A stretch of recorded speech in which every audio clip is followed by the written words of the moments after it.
ونعوذ بالله من شرور أنفسنا ومن سيئات أعمالنا من يهده الله فلا مضل له ومن يضلل فلا هادي له وأشهد أن لا إله إلا الله وحده لا شريك له إقرارا به وتوحيدا وأشهد أن محمدا عبده ورسوله صلى الله عليه وآله وسلم تسليما مزيدا أما بعد.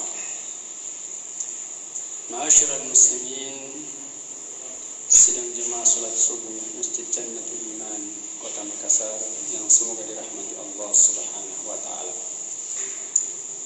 Alhamdulillah, di subuh hari ini kita kembali diberikan hidayah dan taufik dari Allah Subhanahu wa taala untuk bisa melaksanakan kewajiban kita selaku hamba Allah Subhanahu wa taala, yaitu salat subuh secara berjamaah. Salawat dan salam semoga senantiasa tercurah kepada junjungan kita Nabi Muhammad SAW, kepada keluarganya, sahabatnya, dan mudah-mudahan juga sampai kepada kita yang senantiasa terus-menerus berada di atas jalan beliau sampai ajal kita, amin ya rabbal alamin. Jemaah sekalian yang semoga dirahmati Allah Subhanahu wa taala, dalam Al-Qur'an, dalam surah Al-Qasas ayat 56, Allah Subhanahu wa taala berfirman, innaka la tahdi man ahbabta walakinna Allah yahdi man yasha wa huwa a'lamu bil muhtadin. Sesungguhnya engkau wahai Muhammad tidak akan mampu memberikan hidayah kepada orang yang engkau cintai sekalipun, walakin Allah yahdi man yasha, akan tetapi Allah lah yang memberikan hidayah kepada siapa yang Dia kehendaki. Wa huwa a'lamu bil muhtadin, dan Dia adalah Maha mengetahui siapa orang-orang yang akan mendapatkan hidayah. Jemaah sekalian yang semoga dirahmati Allah Subhanahu wa taala, ayat ini turun berkenaan dengan meninggalnya Abu Talib, pamannya Rasulullah sallallahu alaihi wasallam, yang mana kita kenal dalam sejarah bahwasanya Abu Talib ini dia meninggal di atas kekafiran, dan dia adalah dari orang-orang kafir yang tidak memerangi Islam, yang tidak memusuhi Islam. Bahkan dia membela Rasulullah, membela kaum muslimin, membela Islam. Tapi dia tidak masuk ke dalam Islam dan meninggal di atas kekafiran. Menjelang wafatnya, menjelang meninggalnya Abu Talib,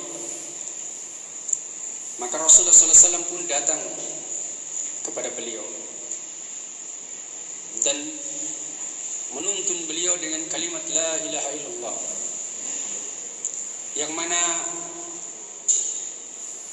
dengan kalimat la ilaha illallah tersebut yang nanti insyaallah Rasulullah SAW akan jadikan hujjah untuk membela beliau di yaumul qiyamah di hadapan Allah Subhanahu wa taala.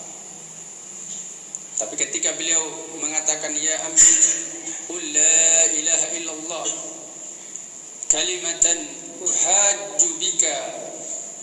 uhajju laka biha indallah, wahai pamanku, katakanlah la ilaha illallah, satu kalimat yang akan aku jadikan hujjah untuk membelamu di hadapan Allah Subhanahu wa taala.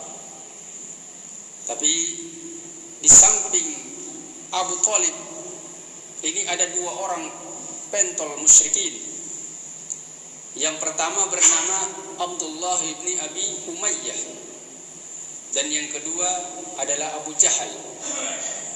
Ketika Nabi mengucapkan seperti itu, maka dua orang tokoh musyrik ini mengatakan kepada Abu Thalib, "Atargabu an millati Abdul Muttalib?" Apakah engkau telah membenci agamanya Abdul Muttalib? Abdul Muttalib adalah bapaknya Abu Thalib, dan Abu Thalib ini adalah pamannya Rasulullah SAW, saudara kandung dari Abdullah bin Abdul Muttalib. Dan beliau ini sangat menyayangi paman beliau ini, karena beliau yang merawat, yang membesarkan Rasulullah SAW. Karena Abu Thalib yang membesarkan, memelihara Abu Thalib, memelihara Rasulullah SAW. Dan beliau yang memberikan nama Muhammad kepada Rasulullah SAW tersebut. Di sini dalam ayat ini Allah Subhanahu wa taala menjelaskan kepada Rasulullah SAW bahwasanya dia tidak akan mampu memberikan hidayah kepada orang yang dia cintai sekalipun juga. Betapa besar keinginan beliau untuk agar supaya Abu Thalib ini mati di atas Islam, mati di atas kalimat tauhid. Tapi Allah Subhanahu wa taala Maha mengetahui siapa-siapa orang-orang yang berhak untuk mendapatkan hidayah. Dan kecintaan Rasulullah SAW kepada paman beliau ini adalah merupakan cinta tabi'i. Karena cinta itu jamaah sekalian terbagi menjadi dua. Ada namanya hubbul ibadah dan ada namanya hubbut tabi'i. Hubbul ibadah adalah ibadah yang tidak bisa diserahkan kecuali hanya kepada Allah Subhanahu wa taala. Kapan dia dipalingkan kepada selain Allah, kesyirikan. Tapi hubbut tabi'i, yaitu cinta tabiat, adalah kecintaan seseorang kepada manusia yang merupakan kerabatnya, misalnya kepada pamannya, kepada orang tuanya, kepada saudara kandungnya, kepada istrinya, dan lain-lain sebagainya, kepada anak-anaknya. Ini cinta tabi'i. Kecintaan yang bersifat tabiat ini kepada orang-orang kafir, yang mana orang-orang kafir tersebut bukan orang-orang yang memusuhi Islam, yang tidak memerangi Islam, maka itu tidak akan mengurangi keimanan seorang hamba. Tapi kalau kecintaan tersebut kepada orang-orang kafir, yang mana mereka nyata-nyata memusuhi Islam, memerangi Islam, maka ini dia masuk ke dalam ayat surah Al-Mujadalah ayat 22. La tajidu qauman yu'minuna billahi wal yawmil akhir yuwadduna man hada Allah wa rasulah walau kanu aba'ahum aw abna'ahum aw ikhwanahum aw ashiratahum ulaika kataba fi qulubihimul imana wa ayyadahum bi ruhin minhu. Engkau tidak akan mendapati, wahai Muhammad, tidak akan mendapati suatu kaum yang mana mereka ini beriman kepada Allah dan Rasulnya, beriman kepada Allah dan hari akhir. Engkau tidak akan dapati mereka berkasih sayang kepada orang-orang yang memusuhi Allah dan Rasulnya, walaupun orang-orang yang memusuhi Allah dan Rasulnya itu adalah bapak-bapak mereka, anak-anak mereka, saudara-saudara kandung mereka, ataupun istri-istri mereka. Nah, kecintaan Rasulullah SAW kepada Abu Thalib ini adalah kecintaan yang tidak membahayakan keimanan. Dan kecintaan beliau kepada Abu Thalib, yang mana Abu Thalib ini bukan dari orang kafir yang musuh Islam.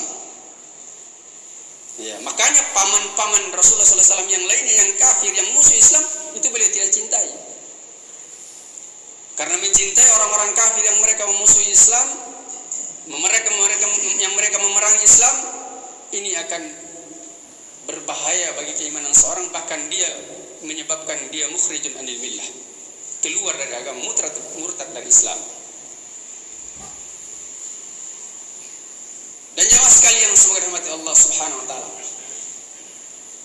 hidayah yang dimaksudkan di dalam ayat ini, innaka la tahdi ila sirat, innaka la tahdi man ahbabta. Sesungguhnya engkau tidak akan mampu memberikan hidayah kepada orang yang engkau cintai sekalipun. Adalah hidayah itu taufik. Karena hidayah itu terbagi menjadi dua. Ada nama hidayah itu dilalati wal irsyad, atau yang disebut dengan hidayatul bayan, yaitu hidayah memberikan penjelasan, hidayah petunjuk penjelasan, al-bayan. Dan yang kedua adalah hidayatul taufik. Hidayatul taufik hanyalah milik Allah Subhanahu wa taala saja. Tidak ada satupun juga yang mampu memberikan hidayah yang namanya taufik kecuali hanya Allah Subhanahu wa taala saja. Iya. Oleh karena itu dalam ayat yang lain Allah katakan, innaka la tahdi ila siratin mustaqim. Kalau ayat yang kita bacakan hari ini, innaka la tahdi, la-nya panjang. Iya. Sesungguhnya engkau tidak akan mampu memberikan hidayah. Tapi ayat yang kedua, innaka la tahdi, la-nya dipendekkan. Itu maknanya berbeda. Innaka la tahdi, sesungguhnya engkau benar-benar memberikan hidayah. Innaka la tahdi, sesungguhnya engkau betul-betul tidak akan mampu memberikan hidayah. Nah, ini baca Al-Quran jangan salah-salah panjang pendeknya. Iya. Perbedaan maknanya antara timur dan barat. Innaka la tahdi ila siratin mustaqim, sesungguhnya engkau betul-betul memberikan hidayah kepada jalan yang lurus. Maka hidayah yang dimaksudkan dalam ayat ini adalah hidayatul bayan.